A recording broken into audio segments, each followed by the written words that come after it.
بسم اللہ الرحمن الرحیم۔ السلام علیکم ناظرین، اس امید کے ساتھ کہ آپ سب لوگ خیریت سے ہوں گے۔ بریکنگ، سپریم کورٹ کا بڑا حکم نامہ جاری، عمران خان کا بڑا مطالبہ پورا، دبنگ افسر کی اچانک واپسی نے امپورٹر سرکار پر بجلیاں گرا دی۔ ویڈیو کی تفصیل میں جانے سے پہلے آپ ہمارے چینل کو سبسکرائب کریں، ویڈیو کو لائک کریں اور کامنٹس باکس میں اپنے قیمتی رائے سے ضرور آگاہ کریں۔ ناظرین، پی ڈی آئی کی حکومت مہلت چاہتی ہے، ہر صورت کچھ اور وقت چاہتی ہے، کیونکہ ان کا ایک ہی مقصد ہے کہ کسی طریقے سے بھی عمران خان کے خلاف مزید کیسز بنائے جائیں، کچھ بھی کر کے عمران خان کو سیاست سے مائنس کیا جا سکے۔ پی ڈی ایم والوں نے اپنے کیسز آلریڈی ختم کروا لیے، سب کو ریلیف مل چکا ہے، لیکن بڑا مسئلہ ابھی بھی وہیں کا وہیں کھڑا ہے۔ آرمی چیف کی تعیناتی بھی کر لی اسی سوچ کے ساتھ کہ اپنا بندہ لے کر آئیں گے، لیکن آرمی چیف کے بیان نے امپورٹر سرکار پر بجلیاں گرا دی کہ ہم سیاست سے مکمل طور پر لا تعلقی اختیار کریں گے اور اپنے ادارے کو لے کر چلیں گے۔ لیکن ناظرین، عمران خان کو کس طرح سے مائنس کرنا ہے اور کس طرح سے ان کو سیاست سے آؤٹ کرنا ہے،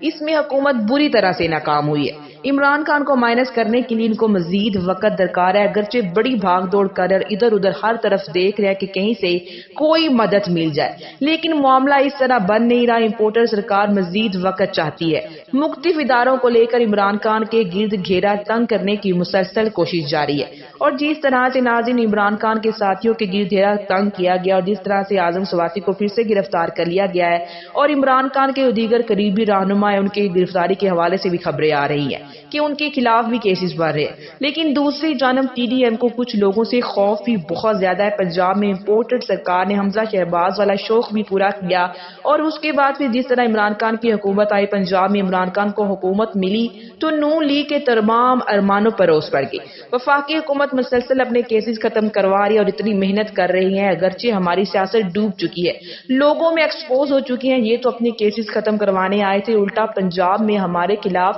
کیسز بنے، بڑی مشکل سے ہم نے پہلے کیسز ختم کروائے تھے۔ اور ناظرین، حافظ آباد میں ایک نون لیگ کا بندہ جس نے عمران خان کو واضح دھمکی دی تھی سٹیج پر عطا تارڑ اور دیگر لوگوں کی موجودگی میں کہ میں عمران خان کو قتل کروں گا اور میں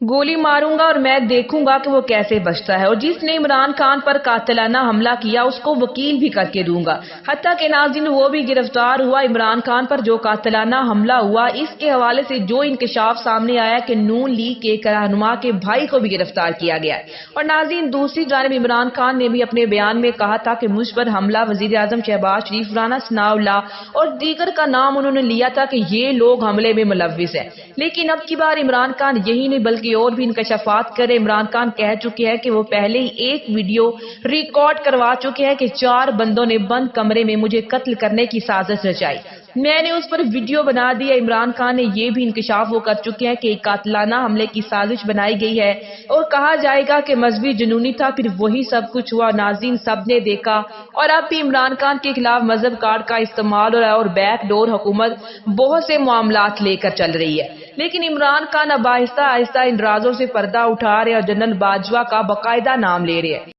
وفاق یہ چاہتا تھا کہ غلام محمود ڈوگر سے کسی طرح سے جان چھڑائی جائے، اور وفاقی حکومت نے اپنے اختیارات کو استعمال کرتے ہوئے ان کو معطل کر دیا، لیکن جو اس کے اثرات مرتب ہوئے چونکہ وہ جی آئی ٹی کا بھی حصہ تھی، اور ناظرین وہ جی آئی ٹی جو کہ عمران خان پر قاتلانہ حملے کی تفتیش کے لیے بنائی گئی تھی وہ بھی فارغ ہو گئی تھی، اس نے بھی کام روک دیا تھا۔ لیکن اب سپریم کورٹ کی طرف سے بل آخر جا کر سپریم کورٹ کی طرف سے یہ ہوا ہے کہ غلام محمود ڈوگر کو دوبارہ سے بحال کر دیا گیا ہے۔ یہ نیا مسئلہ پنجاب میں وفاق کے لیے کھڑا ہو چکا ہے، کیونکہ اب جے آئی ٹی پر دوبارہ سے کام شروع ہوگا اور چیزیں آگے جائیں گی، معاملات آگے بڑھیں گے، اور جس طرح سے ناظرین عمران خان اپنے بیان میں کہہ چکے ہیں، اپنے اوپر حملہ کرنے کے حوالے سے جن ملزمان کے نام وہ لے چکے ہیں، ظاہر سی بات ہے پی ڈی ایم حکومت کے پسینے تو لازمی چھوٹیں گے۔ اب تک کے لیے اتنا ہی، اسی کے ساتھ مجھے اجازت دیجیے، اپنا اور اپنے گھر والوں کا ڈھیر سارا خیال رکھیے، ملتے ہیں ایک اور نئی ویڈیو کے ساتھ، اللہ نگہبان۔